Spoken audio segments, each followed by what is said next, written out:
What is up, guys? Jerry here, bringing you episode 6 now of my Division 1 Here We Come series. For this first game I decided to be my beloved Liverpool. If you didn't know, then I support Liverpool.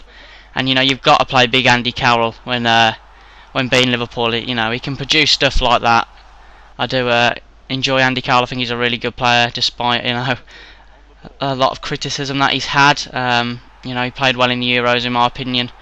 I think he's quite a threat up front. But Luis Suarez there makes it 2-0 with a good, solid right-footed shot into the bottom left-hand corner. And then in the 71st minute we make it 3-0 with a good ball from Craig Bellamy. Just cuts it back to the edge of the penalty area, and Steven Gerrard smashes it home to make it 3-0. And then Gerrard on a beautiful little run here. Gerrard probably my favourite player in this Liverpool squad. I've used him quite a bit on Ultimate Team. His price now is just ridiculous. It's so low. I think you can pick him up for about 20k. I think you pick him up for now. I remember 2 or 3 months ago he was going at 110k. I think. So you got to pick him up if no one's ever used Gerrard in Ultimate Team. Then definitely pick him up. He's got one of the best shots in the game. It's ridiculous. He absolutely smashes the ball. It's so hard when he hits it. Not many keepers can save it, but we win that game 4-0, another 3 points on the board. I go into this next game being Chelsea, again coming up against Barcelona. It seems like most people, when you pick a 5-star team, they're always either Barcelona or Real Madrid. But Fernando Torres makes it 1-0 early on in the 4th minute, and Fernando Torres on this game is outstanding. Hasn't had the best of seasons with Chelsea, but in this game, very good player. But he makes it 1-1 there. But then Torres goes on another splendid little run and just finesses it beautifully into the back of the net, past Valdez in the 49th minute. So just after half time, a perfect time to take the lead. And then shortly after, Drogba whips it in, and Torres beautifully volleys that home to make it 3-1. So we're running quite rampant here. And we continue that in the 74th minute. As you can see, this guy isn't the best in defence.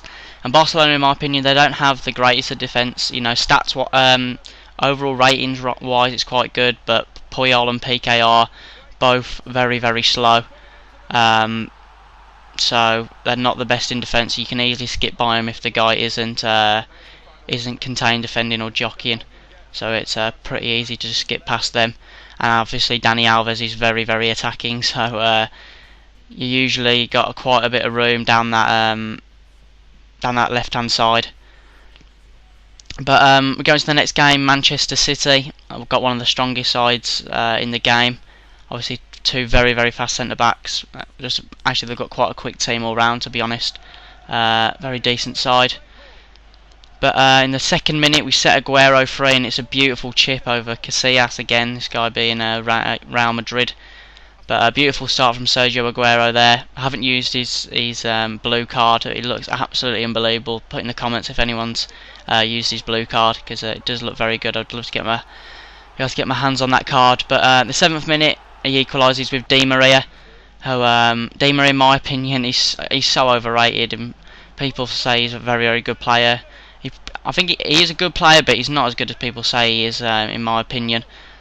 I haven't seen him do anything brilliant for Real Madrid, and he's one of the biggest divers around. But we worked that well there to make it 2-1. David Villa finally finishes off the move after we took our time, composure, and he placed it in. And then Samir Nasri goes on a nice solo run in the 49th minute and slots that one away to make it 3-1. So we've got a comfortable lead now. And David Villa here trying to get past Xavi Alonso, and then absolutely launches one, a fantastic strike into the top right hand corner. You don't usually see many of them. It's usually top left hand corner past the keeper, but this was at the keeper's near post. So he did very well to score it there. And then Edin Dzeko bringing out the skills.